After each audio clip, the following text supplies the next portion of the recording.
Estamos en una nueva emisión por streaming de La Patria que te parió, con el escritor Hugo Giovannetti Viola, el doctor en sociología Gerardo Menéndez, quien les habla Álvaro Moure Cluset, y tenemos hoy un tema para nosotros, para todos, fundamental de hablar, dialogar, escucharnos, intercambiar opiniones, que es nada más ni nada menos que la educación y sus desafíos para el siglo XXI.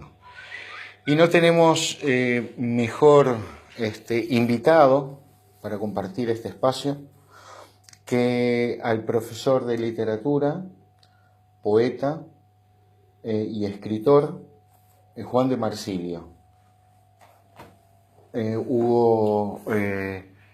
Juan de Marsilio, tú nos vas a introducir con un poema de él. Peni llanura. Levemente ondulado el país, levemente, sitiado por grandes países, levemente rapaces. Levemente invadido por veraniegos, turistas en alegre marabunta, cíclica, recurrente, levemente propensa a las buenas propinas. Levemente pequeña la grandeza de las élites de este país, levemente infinita la tristeza de ese pobre país de no tan leve tasa de suicidios. Levemente del todo irreversible su decrepitud, levemente espantosas las pesadillas de su siesta eterna. Leve la esclavitud de sus peones, algunos pocos leves rebencazos y el leve consiguiente castigo a los culpables. Y no tan levemente cagada de palomas la estatua de su prócer, que no soñara, no, ni combatiera tan levemente como allí se estila. Por eso es que le fue como le fue. Juan, bienvenido a La Patria que te parió. Buenas noches. Bueno, el tema para hoy, la educación, sus desafíos para el siglo XXI, y tú tenés una relación muy directa con la educación porque sos profesor y con los jóvenes. ¿Cuál es tu apreciación acerca de los jóvenes y su vinculación en el liceo con las materias, verdad? Los jóvenes siguen siendo lo mejor que hay en la educación, en el sentido de que incluso cuando no funcionan bien, cuando tienen una actitud de rechazo hacia lo que se les pretende enseñar, cuando presentan algún hándicap educativo, a diferencia de con los adultos, 9 de cada 10 veces no son imputables del problema que presentan.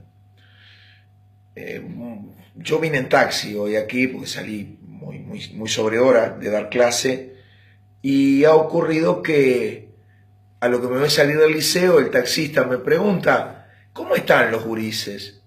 Y yo le digo, mi lío es con los padres, mi lío es con los tomadores de decisiones políticas, mi lío es a veces con los medios de prensa que no tienen periodistas especializados en educación. Yo fui dirigente sindical algún tiempo y que no tienen especializados en gremiales de educación. Entonces cada vez que hay que explicar algo, esté uno en el acierto o en el error, en la posición que sostiene sobre tal o cual problema educativo, hay que empezar de cero. Y sin embargo, si tuviera que hablar del mayor problema con el cual tenemos que ayudar a nuestra gurizada, diría que para hablar de lo generalizado, lo promedial, hasta incluso en el caso de muchachos de familias incluidas socioeconómicamente, diría que tenemos un serio problema de analfabetismo funcional. Como decía alguno, todos mis gurises se llaman Leo de nombre y no entiendo de apellido. Y eso el país lo va a pagar caro en términos de oportunidades democráticas para cada uno de los gurises, en términos de funcionamiento democrático del todo el tejido social y en términos de empleabilidad y por lo tanto en términos de desarrollo económico. Es un tema que hay que entrarle durísimo. Y es difícil porque no lo resuelven solo el mercado, el Estado o la familia. ¿Se busca una solución mancomunada a esto o no se sale? ¿Por qué digo a la familia, por ejemplo?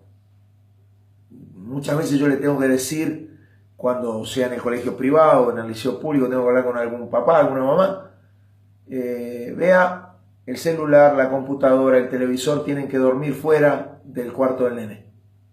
No es que no sirvan como medios, de hecho estamos recurriendo para este intercambio a un medio informático.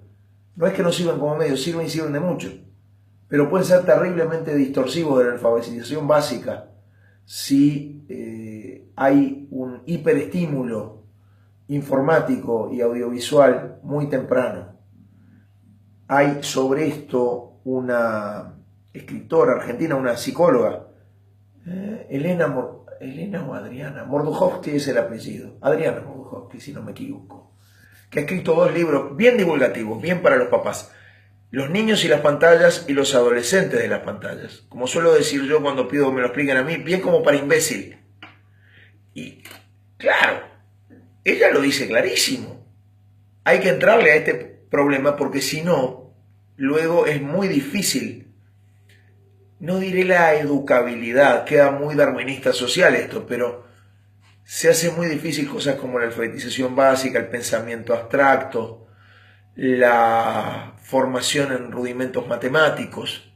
Es muy complejo. Entonces, si me preguntás por un problema en el que hay que hincar diente y que es difícil, ese. Y no solo porque sea difícil, porque tenés que mancomunar mercado, padres, sistema político. Es difícil porque le exige una grandeza enorme al sistema político uruguayo. Para empezar, tiene que reconocer que también en primaria estamos fallando. Pues yo no puedo creer que en 3 meses, entre un sexto de primaria y un primero de liceo, un chiquilín desaprenda el arte de buscar palabras en el diccionario, desaprenda la fluidez lectora. Puede haber fenómenos de desaprendizaje, pero en un periodo tan breve. Entonces, hay que entrarle a eso, lectoescritura. En segundo lugar, y esto también sale caro, hay que trabajar para la detección y tratamiento sistemático de dificultades específicas de aprendizaje. No puede ser que un chico se entere y sus padres de que es disléxico o disgráfico o tiene cualquier otra dificultad específica de aprendizaje a los 15 o 16 años. No puede. Y no puede que para ser tratado o reeducado, como mejor decir, tenga que ir a otro centro porque hay familias que no van a llevarlo. Y además, por la enorme diferencia de oportunidades, el hijo de un disléxico rico tiene muchas más oportunidades que el hijo de un disléxico pobre. Y la brecha que ya es brecha, en el caso de las dificultades específicas, se agranda mucho más. Entonces, esas cosas, pues hay que entrarles.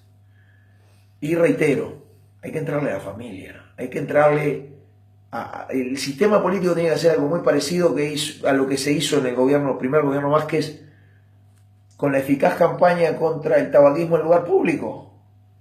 A nadie se le ocurre prender un pucho en un boliche.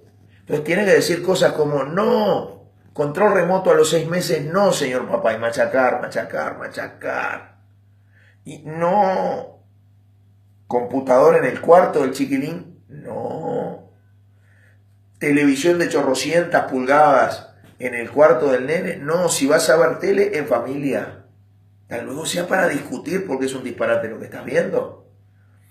En esto, yo sé que puede ser en algunas de sus posiciones políticas mala palabra para algunos. Yo tuve la suerte de pocos meses antes de que falleciera por decírselo cara a cara, que había cosas que estaba de acuerdo y otras que estaba en desacuerdo. Estoy hablando de Carlos Maggi.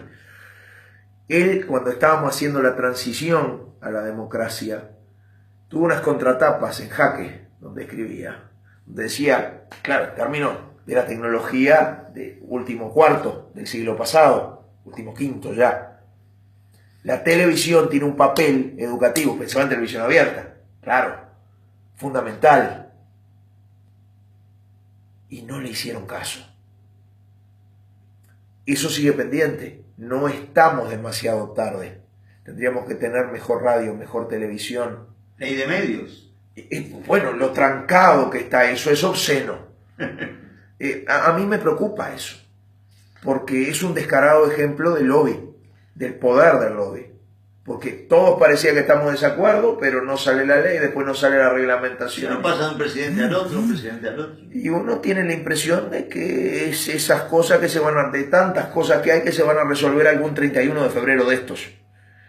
Y en algo tan crucial para el futuro de cada uno. Yo voy a decir palabras campanudas de la sociedad, del pueblo, de la patria, de cada persona, de las familias, del pedacito de humanidad que nos toca vivir acá.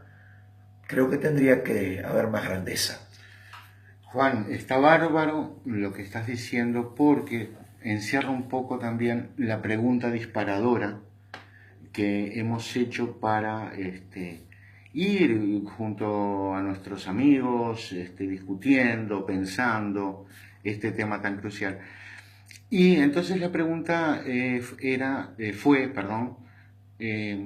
¿estás de acuerdo con la educación que recibiste? Y la gente lógicamente decía, ¿qué educación? ¿A cuál educación? Claro. Y tú bien estás diagnosticando familia, sociedad. Y en algunos aspectos mercado, en algunos. Exactamente.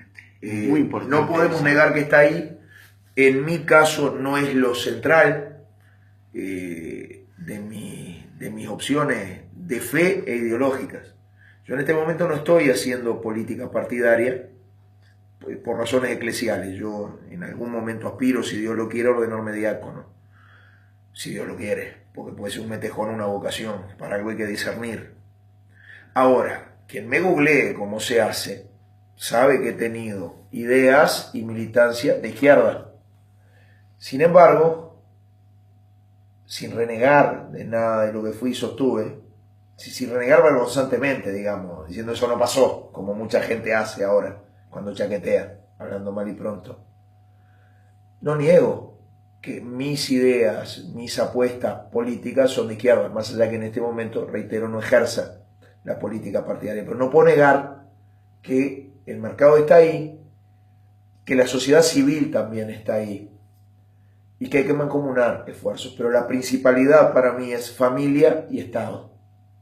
Estado posibilitando que la familia opere. Ahora, claro, cuando tú eres el que se tiene que hacer votar cada 5 años, no te vas a atrever a hacer planteos estratégicos sobre educación. Yo reitero, cualquiera que tenga hijos y los haya llevado desde el inicial hasta las puertas de la universidad, sabe que la educación básica y media le llevó 15 años. Si nada se trancó por el camino. 3 periodos de gobierno, 3. Si yo quiero impulsar cambios de veras en educación, e incluso conservaciones de lo que haya que conservar, porque cambiarla por cambiarlo más, como dice Pitopa, cuidado en este tipo de cosas que no tienen repuesto. Si yo quiero impulsar cambios y permanencias útiles en educación a un proyecto amplio, democrático, de izquierda, yo no puedo medirlo en términos de 5 años. Yo me tengo que atrever a decirle a la población, por esto no me vas a poder votar dentro de 5 años, porque lleva 10 o 15 a ver el resultado. Y yo me tengo que atrever a decirle al señor papá, 2 millones de votantes, 2 millones de padres potenciales, mira que tú no puedes ser, ¿se pueden decir palabrotas en este espacio? Sí, es obligatorio. Mira que tú no puedes ser pelotudo. A tu hijo lo tienes que educar tú. Tus docentes te van a ayudar, el Estado te va a ayudar, pero tú no puedes prescindir y pretender que las cosas salgan bien. Pues claro, es mucho más fácil en educación pelearse con 60, 70 mil docentes que con 2 millones de ciudadanos comunes y potenciales padres. Ah, no. Perdón, yo quería intervenir cuando Álvaro habló de la respuesta. Hoy en el ómnibus yo puse que no estoy de acuerdo con la educación que recibí. No puse que sí, puse que no. Porque a mí la educación bareliana que recibí, cada día la valoro menos.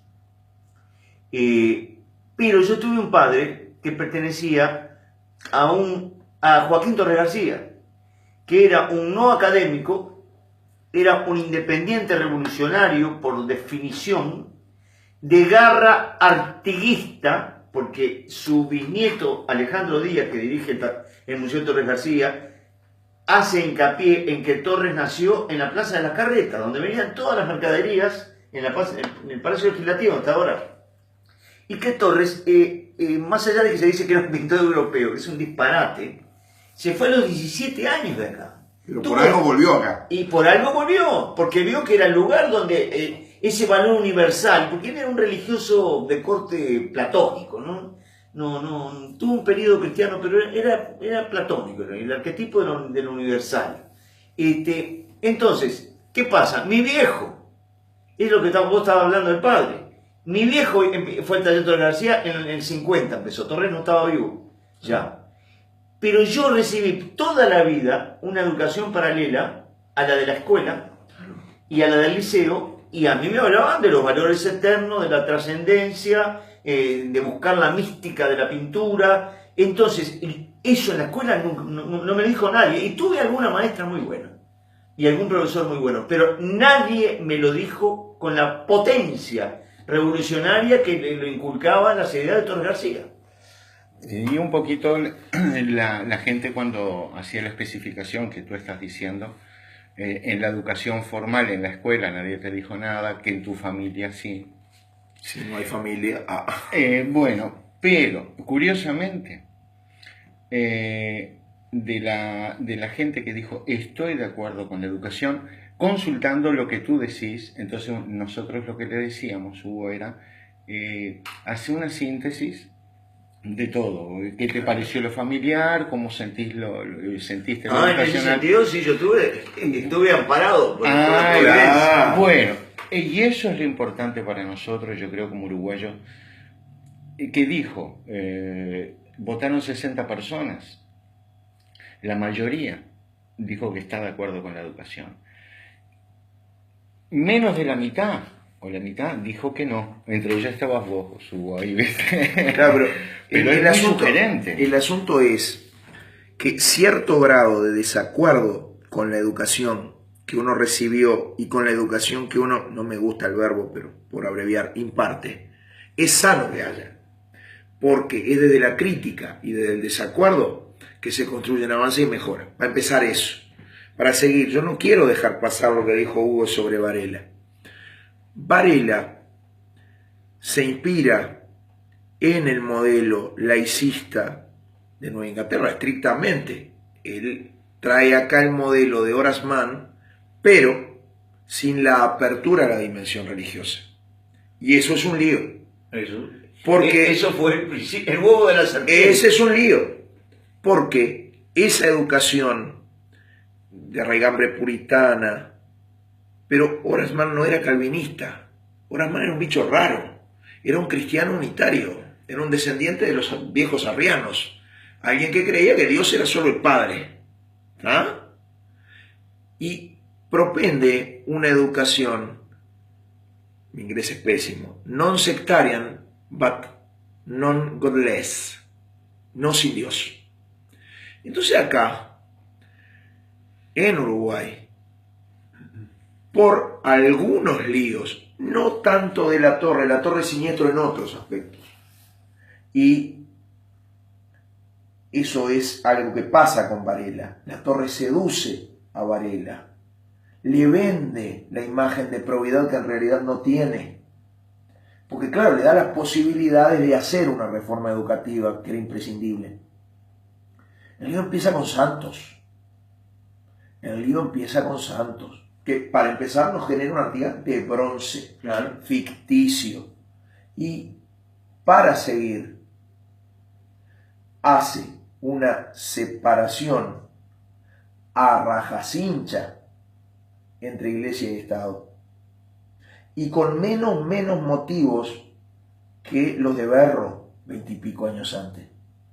Porque, entendamos, más allá que uno cree que Jacinto Vera era un santo,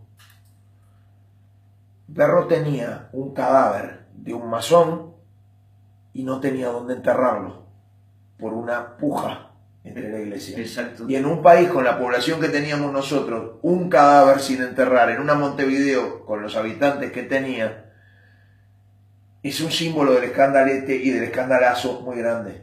Entonces yo puedo entender. A ese Berro que era católico, a ese Berro que fue el padrino de Varela, dicho sea de paso. Ah, mirá, vos no sabías. ¿Ah? Son cosas de las que uno se entera leyéndolo a De Matos, más allá que la novela es pesada, sin duda. La novela sobre Varela, ¿no? El nombre de marzo. Sí, el nombre de marzo. Pero tú fíjate que eso después nos genera líos. ¿Por qué? Porque cuando se agota el vallismo, que tiene toda una impronta de políticas sociales, más allá que a mí no me gusta que sean impuestas desde arriba hacia abajo, la sed de trascendencia del individuo. Y yo no estoy diciendo que todos tengan que ser católicos, pero que todos tenemos que ir a más, que todos tenemos que bucear en el misterio, que todos tenemos que entender que la felicidad no es solo tener que comer y comprarse electrodomésticos bonitos. El Uruguay está haciendo agua porque le falta trascendencia. Trascendencia en el sentido, no estoy hablando en términos capargos. Una pregunta, Juan. ¿No estaremos como sociedad responsabilizando demasiado al Estado cuando muchas de las cosas que culpabilizamos al Estado responde a los núcleos familiares que tiene que transmitir? Quisiera, claro, interesante. pero es muy interesante eso, porque nosotros los uruguayos somos fenomenales, ojo, en todo, ¿no? Criticamos, miramos un partido de fútbol, pero muchas veces responsabilizamos para no culpabilizamos para evadir nuestras propias responsabilidades. Eso pasa mucho. Ahora, Como todos los seres humanos. Gerardo, tú que fuiste estudiante y docente en el extranjero, ¿se ven en cuanto a la educación diferencias formales con la nuestra? ¿Estamos atrasados? ¿Es respetable? ¿Qué panorama se puede dar? Bueno, yo fui estudiante de posgrado en el extranjero, ¿no? O sea que no puedo hablar más que ustedes sobre los niveles más básicos de la educación. Yo no tuve experiencia, pero diferencias. Es muy general la pregunta, ¿no? En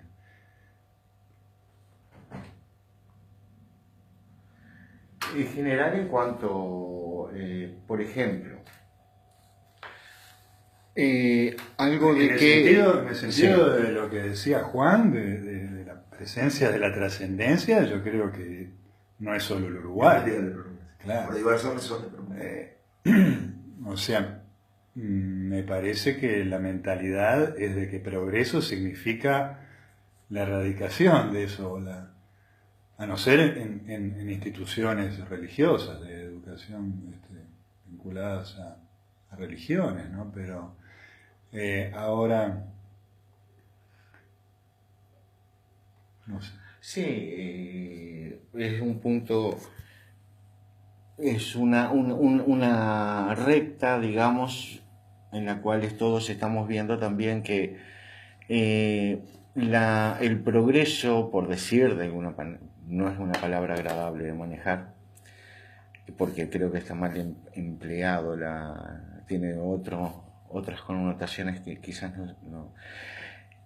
¿Hacia dónde va la civilización? Creo que está... Pero es adelante, y si lo que tenés adelante es un abismo, hay que recular. Bueno, y entonces, y tú bien lo decías, esa advertencia en tu diagnóstico inicial, de que control remoto, no, televisor en el cuarto... Y eso se hace en casa. El Estado te tiene que ayudar a eso, pero si no lo haces tú... Lo que yo voy a decir puede sonar nostálgico, o sea, puedo estar equivocado y denme con un caño, no tengo ningún lío con eso, porque a mí me gusta que me corrijan cuando meto la pata. Yo lo que veo es que no somos los mismos uruguayos del 80 y pico que con honda fe cívica, también con contradicciones, con un montón de hipocresías en alguna gente, peleamos por una democracia, nos paramos a escuchar a Cando en el Obelisco y pedíamos participar.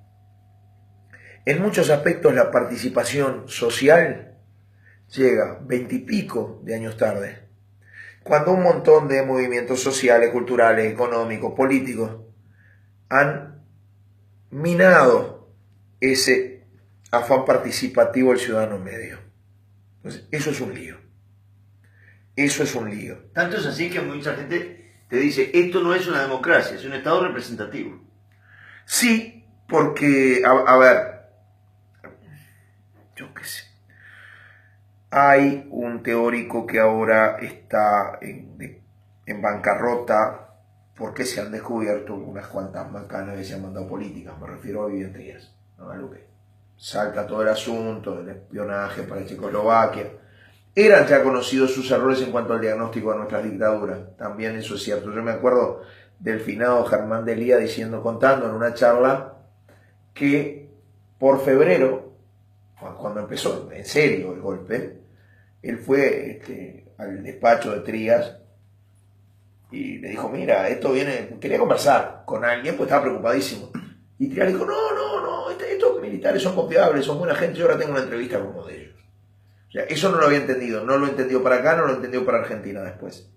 Pero hay un documento que elaboró, un documento basado en planteos de Trías, y en la experiencia también de muchos exiliados socialistas en España, que elaboró el Partido Socialista, Democracia sobre Nuevas Bases. Fue su documento de batalla para, pensemos además que había una agrupación donde se mezclaban cristianos con otra gente, en lo que fue la Unidad Popular, que fue la agrupación Nuevas Bases. Sí. ¿Ah? Tiene historia eso.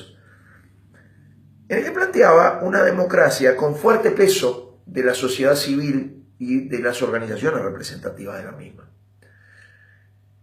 Y hoy se hace muy difícil trabajar con la sociedad civil, pues está muy atomizada, muy disgregada, casi anómica. Ahora, ¿a qué tienta eso? Tienta a sustituirlo desde arriba para abajo. Cuidado, yo no sé cómo se hace, pero hay que dar la lucha ideológica, cada cual de su trinchera. Algunos somos creyentes, otros no, algunos son marxistas, otros son anarcos, otros son ballistas, otros son nacionalistas, en el sentido de que el ciudadano tiene que volver a ser un individuo crítico, solidario, pensante, capaz de jugársela por el otro. Y si hacemos un viraje histórico a lo profundo, vamos a nombrar a Pitágoras, conocerse a sí mismo. A ver, sin duda, y eso implica, eso implica lidiar con el desagrado. Ustedes preguntaban, ¿estás conforme, estás desconforme con la educación que recibiste? Hay muchas cosas con las que yo estoy conforme, estoy disconforme con la educación que recibí. Yo soy los que nos tuvimos que educar en dictadura. Entonces yo estoy muy conforme con las clases de Roger Mirza. Lo tuve como profesor en tercero de liceo. Y luego, más allá de que, como todo intelectual, puede ser valorado o no por sus pares, cuídate de tu oficio, etc. Yo veo que secundaria ya no recluta para darle clase a los gurises a intelectuales de primer orden en su disciplina. Además, convengamos que en literatura es difícil porque una cosa es ser escritor creativo, cualquiera fuera el género, y otra cosa es ser crítico, investigador. Pero en general no lo recluta. Guido Castillo fue profesor de liceo. Claro, y ahora eso no hay. Guido Castillo, Carlitos Real de Azúa, Idea Virarín. Más allá de que después cometió un error político muy grave, Emir Rodríguez Monegal. Sí. Lo conoció a Real de Azúa siendo adscripto de él en el 7. Entonces, uno ve que eso no pasa, claro. Era una secundaria mucho menos masiva, era para 30 o 40 mil muchachos de capa media y algún muchacho de clase obrera que llegaba. Si yo me tengo que sentir disconforme, con que a mí, bueno, todos los cuidantes, buena parte de los adscriptos, algún jefe de adscripto que tuve, eran de extrema derecha. Pero algunos profesores, aún incluso en ese contexto tan hostil, tuvieron actitudes humanísimas para conmigo. La decencia humana que tenía la profesora Trabal, hija del coronel Trabal y docente de italiano en aquellos años, incluso para con gente que estaba en la mira del sistema. Enorme. Ese tipo de cosas hay que apreciarla. Hay que apreciar a la profesora Prandini. ¿Qué año estás hablando? Y te estoy hablando, yo entré al liceo en el 76. Yo soy de los que inauguraron el plan del liceo de la dictadura. Te hablo de la profesora Prandini, por ejemplo, que ella recordaba haber estudiado en Princeton con gente que había trabajado en el equipo de Einstein. Y además de dar clase en el INADO, que le cambiaron el nombre a Talipa, qué bruto además, porque era cambiarle el nombre, algo que se llamaba Artiga, ¿viste? Una cosa de loco. Y después en el IPA dio clase, pero daba clase en secundaria. Y para ella, ese dar las mejores clases que pudiera era su deber militante como cristiana. A mí me encantaría que todos los comunistas de mi país, todos los liberales de mi país, todos los cristianos de mi país, todos los judíos de mi país, cualquiera sea el paradigma que te marca, incluso todos los humanistas agnósticos de mi país, dijeran, Que hay muchos. sí, los incluí. que dijeran, mira, mi compromiso es dar la mejor versión de mí en el laburo que hago, y si son educadores mejor. Y yo veo que eso se diluye, se desdibuja, y que muchas cosas estamos discutiendo mal. Yo reitero, a mí me preocupa que los temas educativos, a ver, se ha relevado hace poco a la exdirectora general de secundaria. ¿Me van a decir que por una semana más de licencia? No le podés decir eso a una población, a una ciudadanía. Porque además, si vos mirás, con el profesor Tineto y con la profesora Pilar Huilla, las razones de relevo fueron más o menos la misma. Estaba de licencia en un momento álgido. Y el total de una gestión. O evaluás y decís, es bueno, y te tiro de las orejas por tu licencia. Y entonces no te destituyo. Que vamos, que te pidan la licencia, destituirte en este tipo de cargo. O no escamoteás y decís, mira, el lío venía de antes, esto no sirve. No está bueno que se estafe educativamente a la gente. Pensemos. Cosas grandes, cosas bien hechas dentro de todo, como el plan Ceibal. ¿Para qué sirve? Para que la gente tenga conectividad digital hasta en el más recóndito rincón del campo. Para superar una brecha en ese nivel. Ahora, si reconoces que hizo bien eso, bien, arriba el plan Ceibal. Si lo seguís jineteando como la gran panacea educativa durante 15 años y los docentes de nivel terciario te lo dicen, llegan a la universidad sin destrezas básicas para hacer estudio terciario, hay algo que no estás asumiendo. Ahora, no es solo la sociedad política, no es solo el gobierno que no lo asume y no es solo la oposición la que no lo asume. Tampoco lo queremos asumir como ciudadanos, porque implica arremangarse y trabajar. Bueno. Y arremangarse y trabajar mancomunadamente con gente que piensa distinto que yo y con la que me voy a tener que poner de acuerdo en algo. Juan, eso está muy bien. ¿Querías decir algo? Yo le iba a preguntar un poco a Juan. Él dice que hay que llegar a un acuerdo y hay que volver a ciertas cosas, pero yo le preguntaría el cómo de cara a las condiciones que van cambiando tecnológicamente. O sea... Entiendo la pregunta. Eso es cierto, porque la pregunta por la educación implica ¿para qué futuro educamos cuando los cambios en el mercado laboral y en la tecnología son muy rápidos? Ya no se puede plantear en los mismos términos de Reina Reyes. Y en las herramientas de enseñanza también. Es cierto eso. Eso es cierto. Hay varias cosas. Insisto en la primera. Necesitamos una buena alfabetización básica y una buena alfabetización matemática para que pueda haber una sólida alfabetización digital. Pero una alfabetización, por ejemplo, matemática hoy en día, ¿es lo mismo que la alfabetización matemática en la época que hicimos el liceo nosotros? No, no es lo mismo porque no se puede hacer sin medios digitales. El problema es no confundir el medio con la solución. ¿Qué quiero decir? Si tú usas el cañón de video, las plataformas, la computadora, los programas de geometría, ni que hablar, el comunicarte por correo electrónico con tus alumnos, el tener un blog. Muy pronto la realidad virtual. Sin duda, O muy pronto, como, no, ya se usa. como medio, eso está bien, pero no debe servir para ocultar los hándicaps previos que luego inhabilitan la apropiación del medio. Perdón, No puede ser que el chiquilín tenga a su alcance una computadora y solo esté motivado para utilizarla para redes sociales y juego no en el sentido de educación lúdica, juego en el sentido más industrial y comercial del término, el juego que le vendieron. yo oigo hablar de todo esto y me interesa mucho, me parece muy buena la charla, pero a mí hay algo que me obsesiona y que ya a los 4 años mi papá me estaba hablando de eso.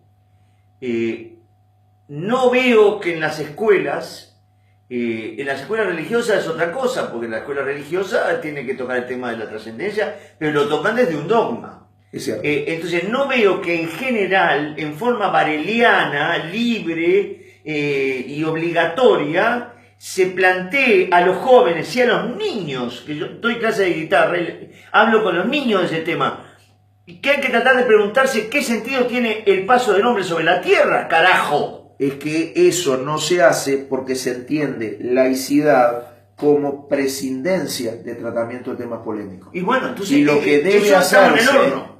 lo que debe hacerse es tratar los temas polémicos con respeto por las diversas posiciones y, donde quepa, llegando a acuerdos prácticos, operativos, sabiendo que en la cuestión de fondo, y capaz que discutimos toda la eternidad, supongo que en el paraíso debe haber reservas inagotables de yerba para matear y discutir.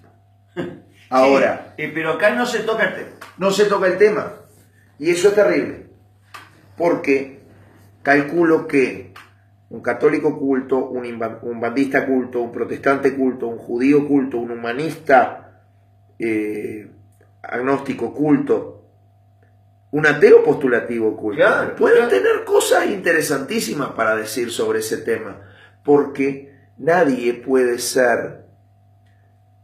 sostener que el ser humano no ansía trascender de algún modo. Sea a nivel horizontal, trascender hacia mi prójimo, encontrarme con el otro. Sea a nivel histórico. Puede ser también a nivel metafísico. Vamos a encararlo pascalianamente. No importa si yo me muero y no me entero de nada porque no hay nada después. Repugna mi fe eso, pero estoy haciendo este ejercicio contrafáctico. Eso lo dijo en cierta manera Sócrates, cuando se despidió. No importa, porque me sirvió para vivir toda una vida. Y encima, no solamente mirándome el ombligo. Y yo creo que mirarnos el ombligo, porque la sociedad educa también, educa mal, en lo inercial, digamos. Impiden mirar más allá, impiden mirar el horizonte, pero impiden mirar al prójimo cara a cara. Y creo que por prescindir de ese tema, o por encerrarlo en formas campanudas, baratas y rápidas, eduquemos en valores. Ese es el tema. Pero, ¿qué? Pero ahí está la cosa, vuelvo a lo mismo. ¿Por qué responsabilizamos al Estado si estamos viendo? La familia tiene que hacer. Un diagnóstico.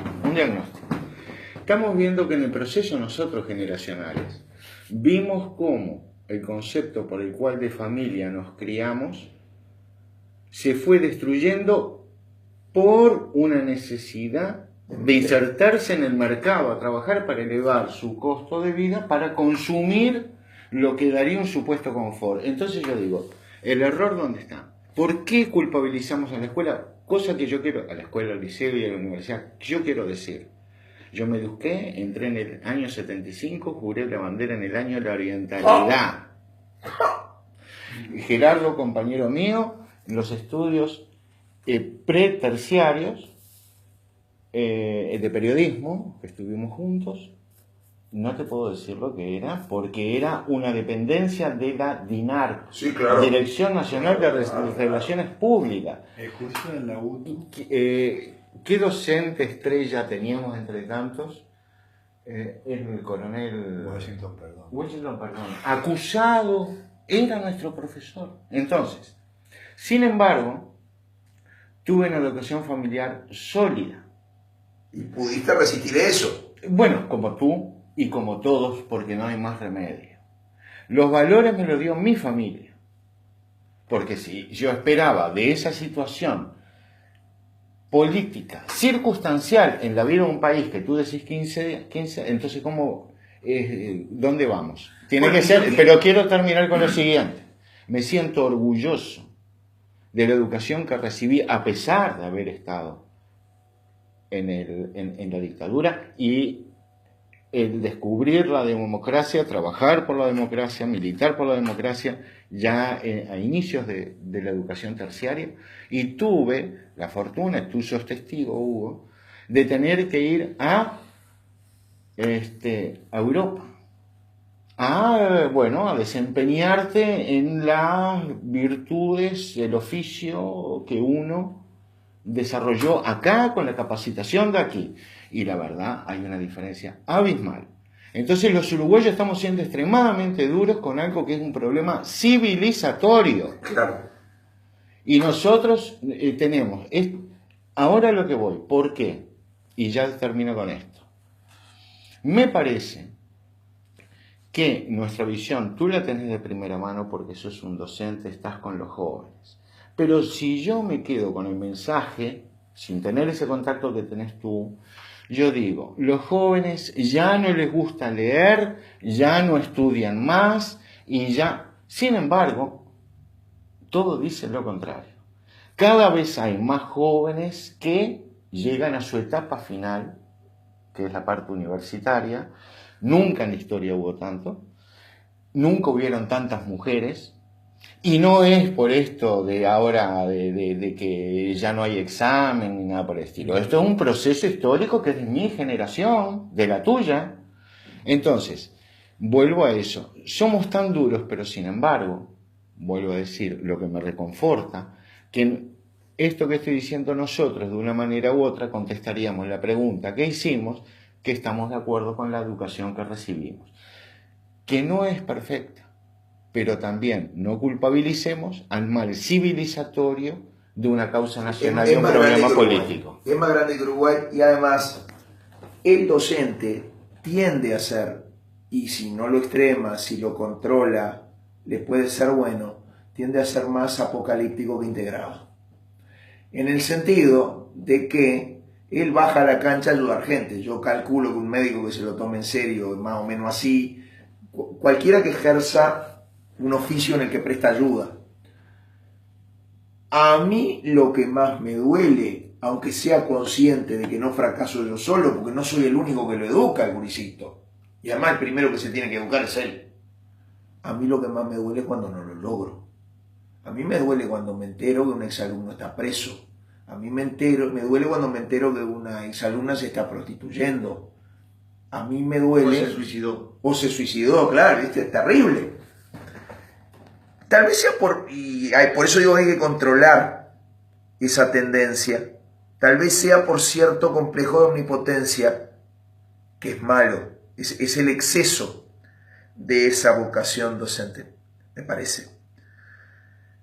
Entonces, claro, uno pone la lupa, aunque lo que lo reconforta a seguirlo, hablaba con el taxista que me condujo hasta acá, es ese que 20 y pico de años después cruza 18 vereda a vereda y dice, soy González, se acuerda de mí, profesor, y entiende, no se puede acordar porque yo era un chiquitín.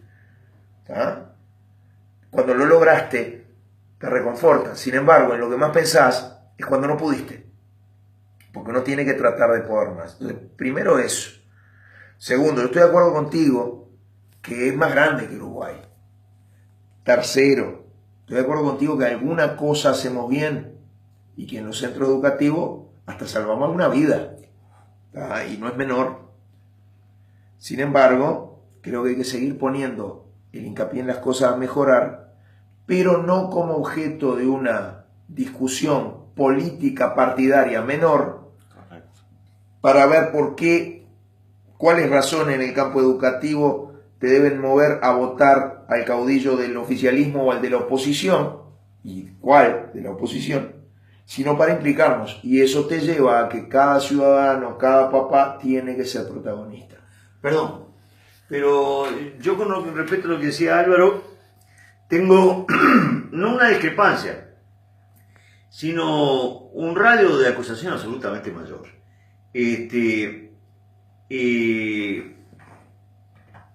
Yo creo que Jung decía que en 1517 empezó la tragedia de la modernidad, textualmente, con la Reforma Protestante. ¿Eso lo podés compartir o no? Yo lo que sé, porque yo fui comunista y estudié a Marx y estudié a Engels, y estudié la crítica que hacían Marx y Engels, y bien que mis buenas calenturas me agarraba cuando decían que un gran porcentaje de los matrimonios responden a la defensa del patrimonio. Y a partir de ese renacimiento donde empieza la burguesía a copar y a elaborar superestructura hipócrita y fariseica, que culmina nada menos que con la guillotina, donde se guillotinaron los mandamientos. Es a partir de allí que aparece la sequedad en la humanidad. Es cierto que en la Edad Media hubo barbarie, pero el gótico tenía más espiritualidad. Entonces, para mí es un problema de la clase dominante. Yo conservo mi marxismo intacto allí. Es un problema de la burguesía dominante que llegó a devorarse hasta la Unión Soviética, que habrá tenido buenas intenciones, pero el imperialismo norteamericano que viene de la burguesía que arranca el Renacimiento. Entonces, eso no lo hemos podido revertir. Entonces, ¿qué pasa? Hay valores, hay discusiones, hay cosas así. ¿Qué sentido tiene la vida? Hablas del amor incondicional y te dicen que sos un pelotudo, porque es un establishment que está trancado. Sí, claro. Eso no es el Estado, es el establishment, es la clase. Es el poder. Es el poder. Es el poder que no es el Estado. Ahora, ya que lo planteas así, yo te diría, como educador católico, que está bastante cómodo en un colegio católico, no solo ejerzo secundaria pública, yo veo que muchos de los padres que pagan en un colegio católico no pagan por educación católica, pagan por educación privada, e incluso con un sentido de calidad educativa más bien muy cortito, educación con menos paros. Claro, ahí está. Y eso nos complica mucho. Lo que sufre un catequista en un colegio católico privado no está escrito. Yo conozco gente de mi familia que las mujeres les gusta salir madrinas de los hijos de las amigas y no creen en nada. A ver. Entonces he tenido que decirle, pero vos no te persignarás cuando estás en una iglesia, por eso no es un teatro, carajo. Hay una mezcla, la clase media de acá o la clase del poder acepta cualquier clase de agachada. Yo en mi parroquia soy catequista bautismo y vos sabés que lo sufro. Porque, claro, no podés negar el sacramento. Y uno sospecha, ¿viste? Van a venir a la estrecharla, van a echarle el agua y el óleo al curicito y después si te he visto no te acuerdo. Cuando no pasa, cuando funciona bien, es la gloria. Sí, sí. Yo creo que este Estado tendría, no como mojada de oreja la Iglesia, tendría que establecer un ritual de bautismo laico. Sí, a los efectos de que la gente, no venga a una parroquia a comprar una cosa que no es la que le están vendiendo, por decirlo muy a lo bruto, y obviamente no estoy hablando de simonía. Quería abreviar. Y claro, es muy complicado ser catequista bautismo, que no es el tema de esta charlita, pero me salió del alma. Me imagino, sí. Yo un poco redondeando cierto aspecto, cuando hoy expresaba el estado de situación que generamos todos, quien no estamos vinculados a la educación, que ya somos padres de... Entonces está vinculado. ¿Cómo? Sí. Está vinculado, porque si sos padre de gente adulta, algún día vas a ser abuelo. Y entonces juega. Siempre estoy vinculado y soy docente también. Por eso. A lo que voy es, me pongo en situación de quien no está vinculado y se vincula a la educación a través de los medios de comunicación. Entonces ahí es la cosa donde se genera esto que nos despierta a todos, de lo que creo que te comenté temprano. Son pastabaceros, no le gusta. Entonces parece que es una gran marea que ya han pintado varias veces a la sociedad, pero y está vinculado con lo que tú decís, Hugo, entiendo yo, de quién da justamente, para mí, el mayor educador en la historia de la civilización por la cantidad de gente que un solo mensaje abarca, hasta hoy es la televisión. Eso en términos de masividad, sí. Exactamente. Sí. Entonces, los mensajes que nos dan la televisión, que supera a la familia, que supera a la escuela, al liceo, que supera todo. Entonces, y ahí es lo que vinculo. Y yo pienso que es una herramienta del Estado, una obligación del Estado, y tenemos que bajar también un poco los mitos de que hoy hablaban de la laicidad, pero también tenemos que bajar un poco el asunto de la libertad de expresión, porque acá no, los medios de comunicación, hasta hoy, que es un oligopolio, no hay libertad de expresión, hay libertad de empresa, que es diferente. Vos tenés libertad de poner el canal que te ofrecen. Ahora, no todos los mensajes tienen oportunidad de expresarse. Y no tienen oportunidad de expresarse sin ser sesgados. Y cuando uno escucha discutir el proyecto de ley de medios, considerando liberticida el que te impidan mostrar las tripas del accidentado, uno dice, ¿pero dónde llegamos? Para informar, en Rivera y Lepanto chocó un ómnibus, hay 3 lesionados. ¿Cuántas imágenes preciso mostrar yo? Ninguna.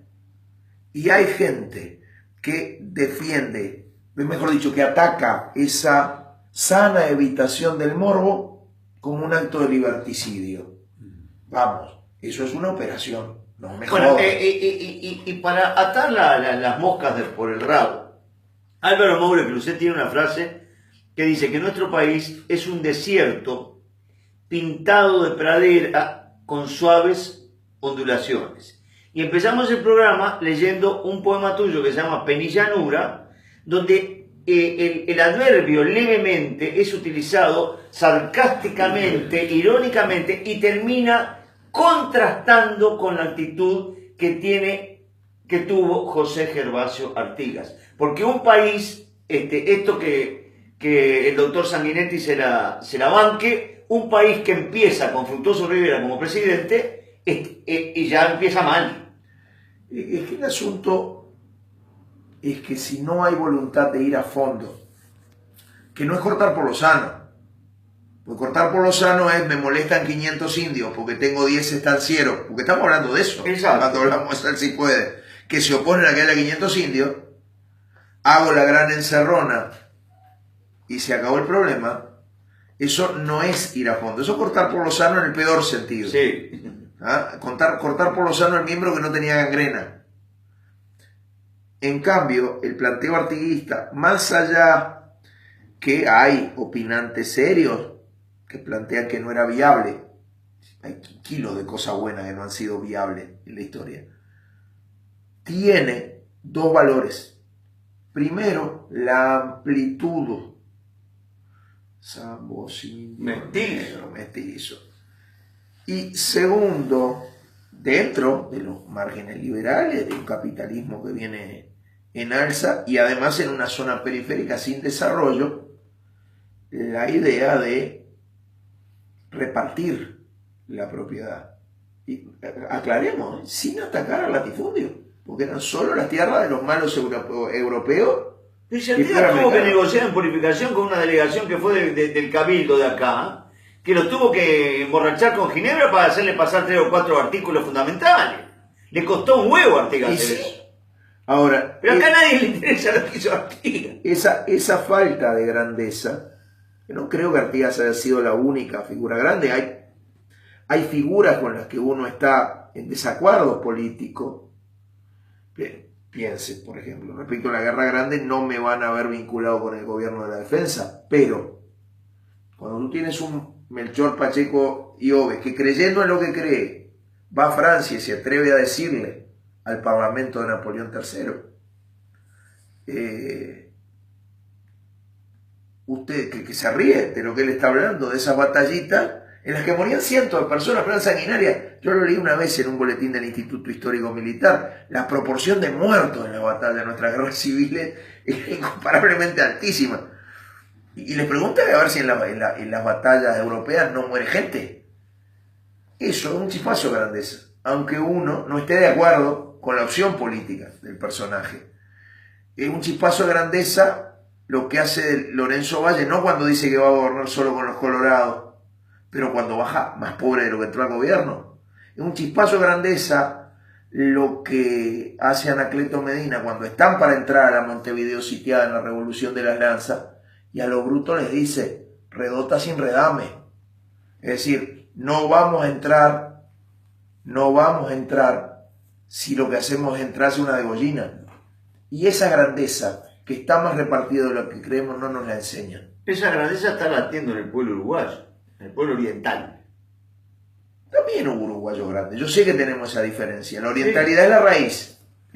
No como esa orientalidad de hace un rato que hablábamos, la del 75. Bueno, esa es la cosa. Y fuera de la academia, ¿no? Odulio Jacinto Varela, analfabeto. Sí, señor. Sí. Creo que estamos, el tema era el siglo XXI, ¿no? Bueno, está vinculado a todos los siglos. Claro, y fíjate tú esto del siglo XXI, lo que estás hablando. Hace unos días fue el Día de la Lengua española en el mundo, decretado por la UNESCO. ¿Qué opinión les merece? Porque tú ahora que citaste a Gaudulio, los de afuera son de palo, que el homenaje se haya hecho en el Museo del Fútbol con periodistas deportivos. Un homenaje a la lengua española, con el argumento de todo lo que se deriva en el idioma de la gente. Yo no sabía. Es un disparate digno de Tenfield. Bueno, ahí estoy. ¿Por qué se dice eso, lo de Obdulio? Pero ahora se entra a la olla, hay un montón de palabras. ¿No es a través, más que del fútbol, de los periodistas deportivos? La gente hace cosas maravillosas con el idioma. Y hace cosas horribles con el idioma. Saussure dijo: el que hace la lengua, que es el hablante, la deshace. Y así es como evoluciona. Pero, como uno es humano, es valorativo. Y no me olvido del siglo XXI. Sí, quiero hablar de eso. Ahora vamos. Como uno es humano, valora. Entonces hay cambios en la lengua. Yo tuve que hablar con los gurises esto. Que se van a imponer no porque sean los más bonitos, los más expresivos, sino porque son los más insistidos. Los muchachos de hace unos cuantos años, para decir que alguien es un tonto, dicen es un pancho. Y no encontrás uno que te explique por qué. También los muchachos desde hace 20 años ya siguen diciendo cuando alguien se propasa, se zarpó. Y eso es una metáfora maravillosa. Porque a lo que te fuiste de mambo, sos como un barco que salió. Cobraste un tamaño mucho más grande, pero para la macana. ¿Está? Entonces, no son solo los periodistas deportivos, claro, tienen un poder que yo no tengo. Son muchos. No, y sobre todo le hablan a la gente de un tema que le interesa o cree que le interesa, y con la masividad de los medios. Yo le hablo a los muchachos que van a aburrirse porque los mandan, y en tandas de a 30, no logro lo mismo que ellos. Hay mucha gente que mejora el idioma. Yo quiero tener un recuerdo emocionado para un gran periodista deportivo de mi infancia, Adolfo Aldoineold. Sí. Qué dicción y qué vocabulario en esas columnas de fútbol y en otras sobre comentarios de la vida cotidiana llamadas Mirando Vivir. ¿Ah? y lo del siglo XXI. Hay una cosa que yo quisiera que se hiciese ya. En Uruguay hay que cambiar el modelo liceo. Y me hago cargo de que me quedo sin empleo. Yo soy profesor de literatura. Tendría que haber 50 liceos y 400 escuelas técnicas. Me hago cargo de lo que digo. Y si una familia de un niño o un niño tienen decisión tomada de que ya a los 12 o 13 él sabe que quiere aprender un oficio o una tecnicatura, no lo hagas esperar hasta los 15 después de que fracasa en el liceo para que vaya vencido a hacer un curso de formación profesional básica. No. Esto lo dice un querido amigo, Garabed Arakelian, muy defensor de la UTU. La mano también aprende y la mano forma intelectuales. ¿Y qué me decís de, en mi caso, 51 años llevo dando clases de guitarra? Empieza por ahí, mano y oído. No hay instrumentos ni en los jardines, ni en las escuelas, ni en los liceos. No hay instrumentos. Yo tengo un amigo que estaba en el exilio y llegó, no sé si era Leipzig, no sé qué ciudad era. Entonces llegó a anotarse al hijo a la escuela. ¿Qué instrumento hay que tocar? Y le dijeron, ¿qué instrumento quiere tocar? No, dice, mi hijo no quiere tocar ninguno. No, pero tiene que tocar, le dijeron. Esta es una escuela que no es muy poderosa, tenemos piano, violín y flauta. Dice, pero él no puede elegir. No se preocupe, hay 6 meses y nosotros vamos a ver a qué instrumento propende más. Eso, es increíble que el Uruguay no tenga eso en música. Y ahí también yo voy contra mi empleo. Porque yo me he ganado la vida por ser profesor particular, porque no hay música en la enseñanza. Esa es una bestialidad. Un poco para ir redondeando, no porque aquí el tiempo sea tirano, porque por gracias a Dios, los dueños del tiempo, en este aspecto de la patria que te parió somos nosotros, pero es por una cuestión de también no abrumar de tanta cosa, sino generar estas cosas disparadoras. Todos tenemos otras cosas que hacer, carajo. Claro, pero estamos acompañando, porque estamos acá recibiendo y la cantidad de gente que es impresionante. Gerardo, tú que hoy participaste poco, pero que un centro de tus estudios de los últimos 10 años, digamos, está abocado a la longevidad de la tercera edad y una proyección inevitable al futuro, ¿no? Esos son los últimos 10 años de tu vida de investigación. Un poco para ir cerrando, ¿cuál es la perspectiva que esta resultante social civilizatoria nos está llevando para poder ir cerrando y dar cada uno una opinión hacia eso que parece inevitable? Como en otras ediciones hemos hablado del desarrollo tecnológico y ese tipo de cosas. Sí, yo creo que nos dirigimos hacia una transformación muy grande, entre otras cosas, de la estructura del lapso vital. Se va viviendo cada vez más, se va llegando a edades más avanzadas de mejor manera, con más lucidez, cada vez más gente. Y eso va permitiendo, por ejemplo, flexibilizar la estructura de los ciclos educativos.